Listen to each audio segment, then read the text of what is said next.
Tesla is no longer the most dangerous player in the electric vehicle game. While everyone was focused on flashy launches and billionaire tweets, a quiet battery company from China, BYD, built something far more powerful than a car. It built a system. And now, it's outselling Tesla. Founded in the year 1995, BYD didn't start with big auto ambitions. It started with battery chemistry. While American automakers clung to combustion, BYD perfected lithium-ion and nickel-cadmium cells, and then shocked the world by buying a failing car company in the year 2003. Fast forward to now, and BYD isn't just catching up. It's dominating, with full control over its supply chain, breakthrough battery tech, and vehicles for every price point. Just ask yourself, why are Tesla's numbers slowing while BYD is overtaking? And I am talking globally. How did no one see this coming? And what does this mean for your next car? Stick around, because everything's about to change. Warren Buffett's billion-dollar bet. In the year 2008, legendary investor Warren Buffett shocked the financial world by placing a $230 million bet on BYD. His firm, Berkshire Hathaway, bought a 9.9% stake, not just investing in a company, but endorsing a completely different model for the future of transportation. This was more than capital. It was credibility. With Buffett's backing, BYD had the fuel it needed to shift from a battery company to a bona fide automaker. And it wasted no time. BYD rolled out one of the world's first mass-produced plug-in hybrids, the F3DM Dual Mode, a car that wasn't just a product, but a philosophical statement. BYD was no longer just participating, it was leading. Meanwhile, Tesla was dazzling the world with sleek design and Silicon Valley swagger. But BYD wasn't trying to outshine Tesla's spotlight. It was quietly building scale, targeting everyday consumers in China, and preparing for a much bigger move. The West largely ignored it, too enamored with Elon Musk's headlines. But BYD didn't need attention. It needed time. And while everyone else was chasing headlines, BYD was assembling a secret weapon: total independence. The only EV maker that doesn't need anyone else. Most car makers depend on a fragile web of suppliers. Batteries from one company, chips from another, software from a third. But BYD doesn't operate like that. It's one of the only electric vehicle manufacturers on the planet that builds almost everything in-house. Batteries made by BYD, chips made by BYD, motors, control units, power software, all BYD. Even the semiconductors, the bottleneck that crippled automakers during the pandemic, are largely manufactured internally. While competitors paused assembly lines, BYD kept humming. This vertical integration gave BYD a level of speed and resilience no one else could match. A battery innovation could be tested in the morning, implemented by afternoon, and hit production by evening. No boardroom approvals, no third-party delays, just action.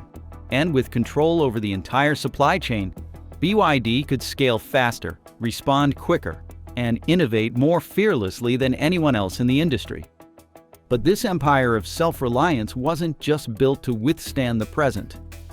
It was designed to seize the future. And for that, BYD needed one final breakthrough: the blade that cut through the noise.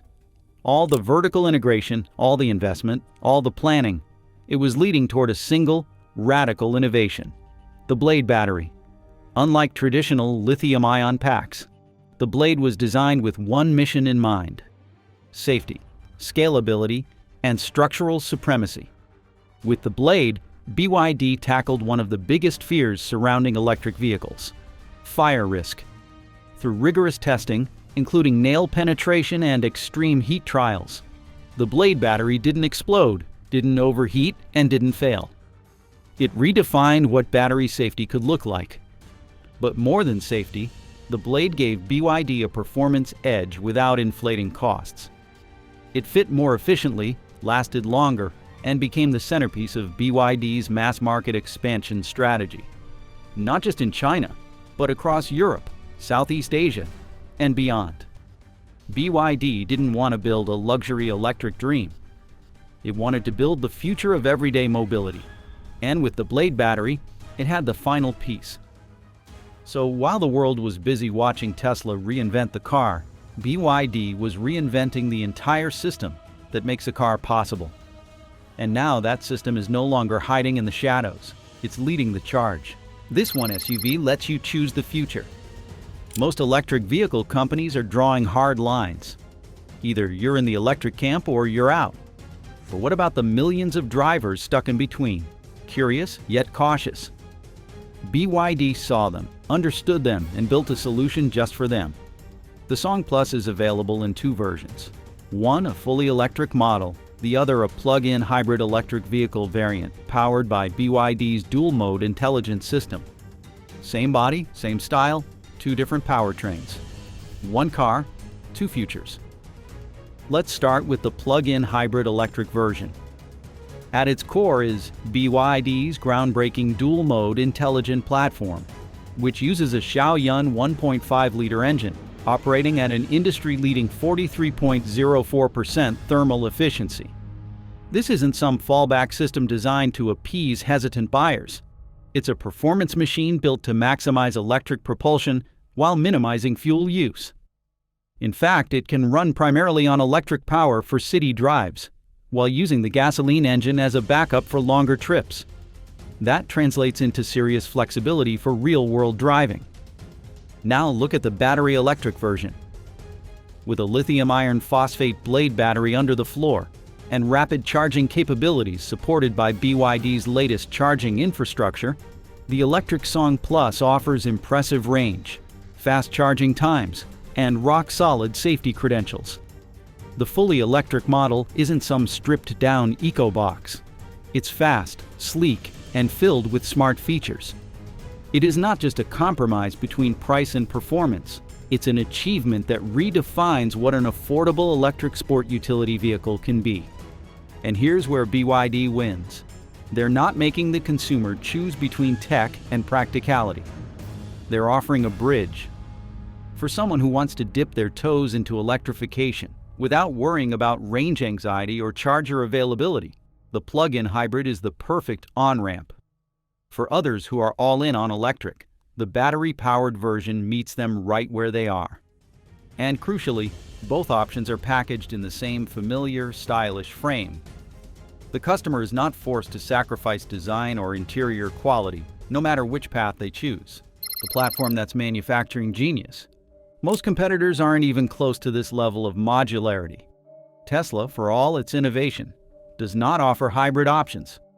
Toyota offers hybrids, yes, but they're not paired with high-range electric drive or the kind of modern tech BYD is stuffing into the Song Plus. And legacy automakers? They're still figuring out how to price a single electric model competitively, let alone offer two powertrain options without confusing their own supply chains. This approach from BYD is not just consumer-friendly, it's manufacturing genius.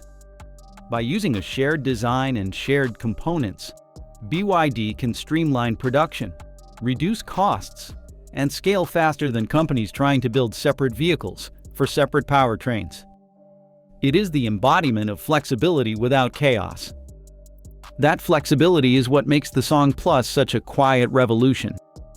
It's not screaming for attention with gimmicks or buzzwords. It's solving a problem most people didn't even know could be solved. How to make the EV transition comfortable, not jarring. And for the customer, it feels less like adopting new technology and more like having control again. This luxury sedan was designed to kill the Model S. If BYD's Song Plus gently nudges consumers toward electrification, the Han L comes out swinging. This is not a car that wants to compete with Tesla's Model S. It wants to bury it, and surprisingly, it just might. The Han L is BYD's flagship electric sedan, and it arrives with some jaw-dropping stats. A dual-motor all-wheel drive setup capable of delivering 1,101 horsepower. A 0 to 100 acceleration time rivaling many European hypercars. A stunning, culturally infused design that blends modern aggression with traditional Chinese elegance. Phoenix wing taillights, brushstroke-inspired cabin details, and technology so advanced it could power a small spaceship. But all of that is just the beginning. What truly makes the Han L special isn't just its performance, it's the cost-to-performance ratio. Tesla's Model S, depending on configuration, sits well into luxury price territory. The Han L offers similar, and in many cases superior, specs at a significantly lower price point.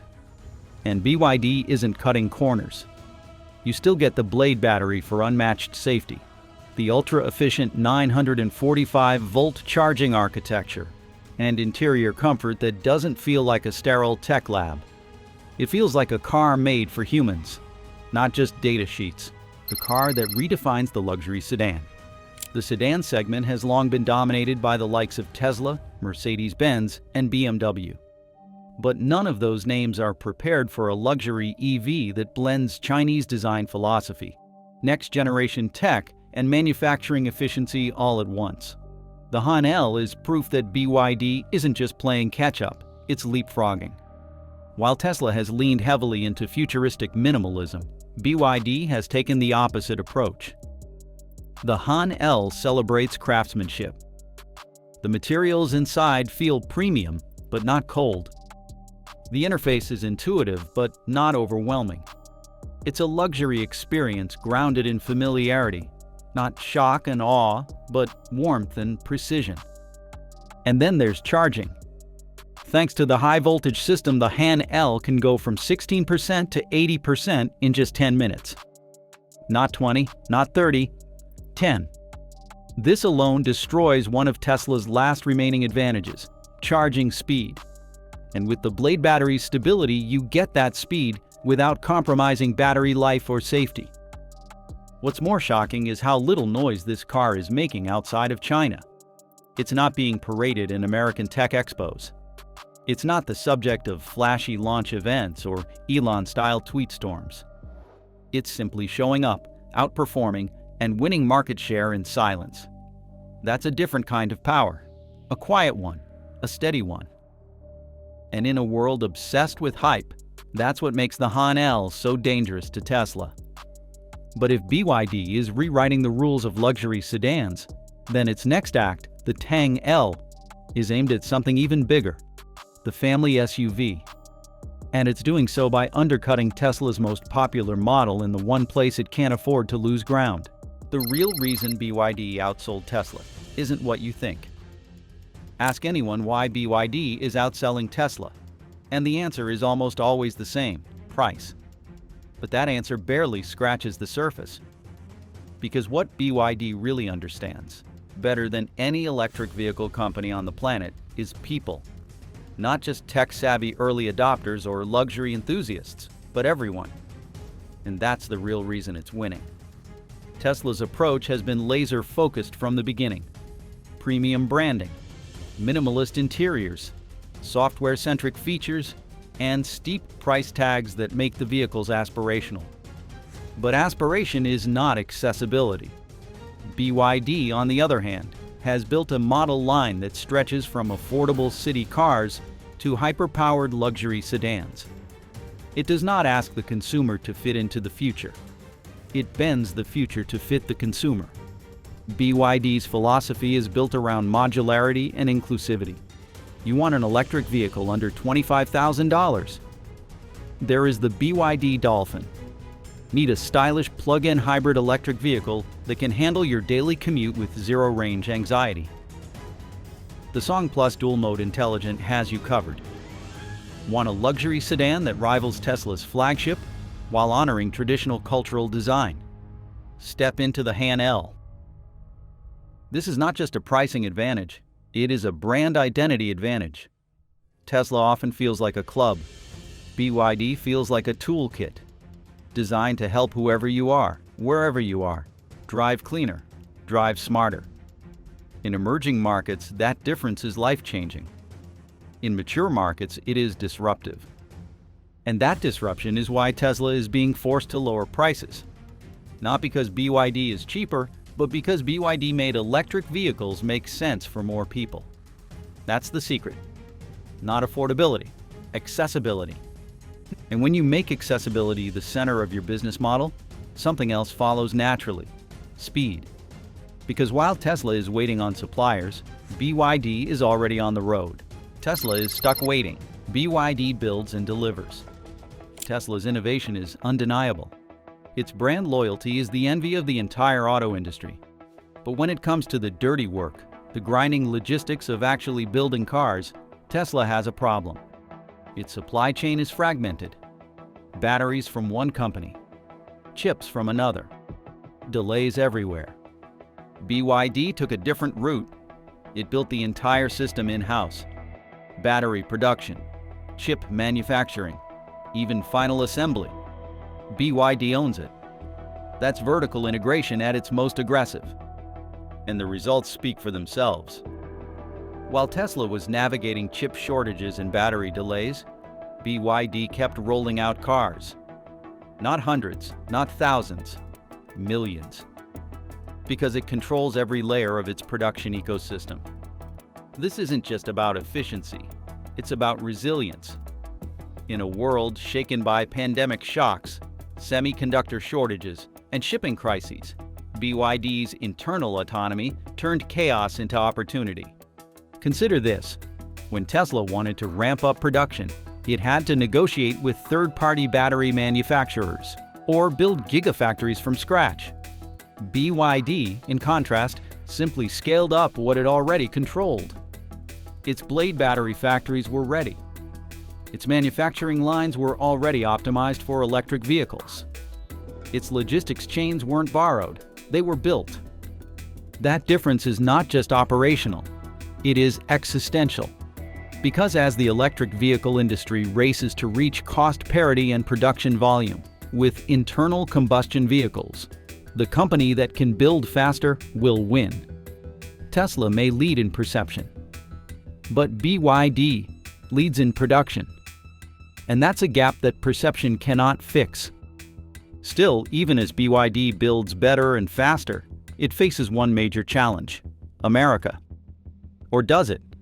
Because while it may look like BYD is being shut out of the United States, it's actually sneaking in through the side door. BYD didn't break into the United States. It flanked it. On paper, BYD is locked out of the United States consumer car market. Tariffs, trade tensions, and political barriers have made it nearly impossible for Chinese automakers to sell electric vehicles directly to American drivers. But that hasn't stopped BYD. It just changed its tactics.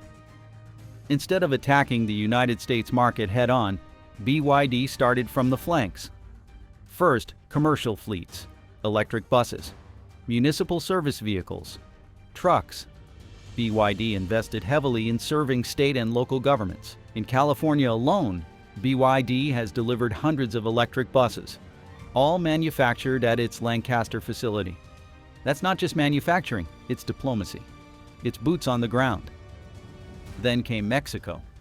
BYD has already begun laying the groundwork to manufacture electric vehicles south of the border, potentially bypassing tariffs and exporting to the United States under existing trade agreements. And Europe, same story. BYD is opening localized production hubs to avoid European Union penalties and build goodwill within local economies. What Tesla and other automakers underestimated is that BYD doesn't think like a tech startup. It thinks like a statecraft expert. It studies policy. It navigates trade law. It doesn't just sell cars. It builds bridges. And once those bridges are built, once local jobs are created and supply chains are embedded, it becomes very hard for regulators to say no. That's the long game BYD is playing. And while Tesla is fighting for tax credits in Washington, BYD is writing its own trade playbook in real time. But perhaps BYD's most brilliant maneuver of all? It realized the world does not revolve around the United States. Not anymore. Tesla ignored the world's biggest car buyers. BYD didn't. Tesla wants prestige. BYD wants people. And that difference is reshaping the global electric vehicle market. While Tesla focused on high-income Western consumers, BYD went global. Not just into Europe, but deep into Southeast Asia, Latin America, and Africa. Places where the electric vehicle transition will not be driven by flash, but by practicality, price, and need. And in those markets, BYD is not just participating, it's dominating. Take Southeast Asia. In countries like Thailand and Vietnam, BYD's compact and affordable models have surged in popularity. Why? Because they are sized for urban life, priced for the middle class, and built to last. There is no Model S envy there. There is mobility ambition. And BYD feeds it. In Latin America, the story is similar. With partnerships from Chile to Colombia, BYD is electrifying public fleets and consumer garages alike. Again, not with luxury models, but with practical, smart, safe vehicles that undercut every other automaker on cost and time to market. And while the world debates battery chemistry, BYD has already brought lithium iron phosphate batteries to mass scale. While the industry speculates about solid-state futures, BYD is delivering tangible, scalable solutions now. Tesla may still dominate headlines, but BYD is dominating adoption. And in a global market, adoption is everything. Because the next billion electric vehicle drivers will not come from Palo Alto. They will come from Jakarta, from São Paulo, from Lagos. And they will not be shopping for prestige. They will be shopping for mobility. And when they go looking, it will not be Tesla they find. It will be BYD. The EV revolution has a new capital, and it's not Silicon Valley. Silicon Valley may have kicked off the electric vehicle revolution, but it's not where the future is being written. That distinction now belongs to China. And BYD? It is just the beginning. In cities like Shenzhen and Shanghai, electric buses, taxis, and delivery fleets hum quietly through the streets. Charging stations are as common as petrol pumps. Entire urban districts have committed to zero-emission mobility. And it's not just BYD leading the charge. Chinese automakers like NIO and XPENGA are pushing the boundaries of autonomous driving, battery swapping infrastructure, and artificial intelligence integrated cockpits. But this isn't happening by accident. It's happening because of deliberate policy. The Chinese government has poured billions into battery development, supply chain independence, and nationwide electrification mandates. In exchange, companies like BYD have scaled with incredible speed, benefiting from a combination of industrial policy, consumer subsidies, and ruthless innovation. Meanwhile, countries in the West debate tax credits. China builds highways of chargers. While legacy automakers beg for exemptions, China mandates electric vehicle quotas. It is not just a competitive advantage, it is a structural one. And this structural advantage is why the entire balance of automotive power is shifting. The question is no longer whether China can compete. It is whether anyone else can catch up. Because while China is racing forward, the rest of the auto industry is trying desperately not to fall apart. Legacy car companies are watching their moats crumble. For decades, brands like General Motors, Toyota, and Ford built billion-dollar moats around themselves. Moats made of dealer networks, brand loyalty, and internal combustion patents. But in the age of electrification, those moats are drying up fast. General Motors promised to go all electric, but its rollout has been plagued by battery recalls and production delays. Toyota, once seen as the hybrid king, hesitated to dive into full electrification, and now finds itself scrambling to keep up. Ford is pumping money into its electric future, but its supply chain still relies heavily on third-party battery makers, leaving it exposed to price swings and shortages. And the real threat? These companies are trying to electrify while still protecting their traditional revenue streams. That's like remodeling a house while living in it. BYD, in contrast, never had to worry about protecting combustion profits. It just built the new house from scratch. This is why legacy automakers are moving slower. Their dealer models resist change. Their production lines were designed for engines, not electric motors. And their management structures were built for stability, not disruption. Meanwhile, the new players, especially those from China, are moving like startups, but scaling like giants. They don't need to retrofit plants. They don't need to convince franchise dealers. They don't need to sell consumers on an unknown brand. because the product sells itself. And as these legacy moats collapse, governments in the West are scrambling to protect their champions. The tool of choice? Tariffs. But what happens when tariffs are no match for strategy? You can block exports, but you can't block strategy. The United States and the European Union thought they could slow China's electric vehicle dominance with import taxes. But while tariffs raise the price of the car, they don't stop the machine that builds it. BYD saw the wall coming and started building doors. In Mexico, the company is laying the groundwork for full-scale production, taking advantage of trade agreements that allow vehicles built there to be sold tariff-free across North America. In Europe, it is pursuing localized assembly to bypass carbon tariffs and court domestic political support. And in the United States, it already operates a commercial fleet production plant in California, embedding itself deep into local economies. This is not circumvention, it's adaptation. BYD isn't fighting the system, it's learning it, and then redesigning its strategy to fit. Trade policy can slow down imports, but it cannot stop investment, it cannot stop localization, and it certainly cannot stop innovation. So even as Western governments tighten their borders, BYD and other Chinese electric vehicle makers are slipping through the cracks, not with brute force, but with surgical precision. They are becoming global by going local. And once they are local, they become nearly impossible to displace. But there's one question that even BYD has not yet answered. Can it stay ahead? Because while the company is leading now, the electric vehicle war is just beginning. The EV war isn't over, it's just getting started. BYD's lead is real, but it is not guaranteed. And in this rapidly evolving battlefield, today's champion can become tomorrow's cautionary tale. The biggest risk? Geopolitical backlash. Anti-China sentiment is on the rise in key Western markets. Politicians are looking for easy targets, and a dominant Chinese automaker fits the bill. Even with local factories, BYD may face consumer resistance in countries where brand trust is deeply tied to national pride. Then there's the challenge of sustaining momentum. As BYD moves upscale, into hypercars and luxury segments, it will face customers who demand more than just performance. They want heritage, they want prestige, and they want a story. BYD will need to build a brand that resonates emotionally, not just functionally. And finally, there's competition. While legacy automakers struggle now, they are not out. Volkswagen is investing heavily in electric platforms. General Motors is doubling down on vertical integration.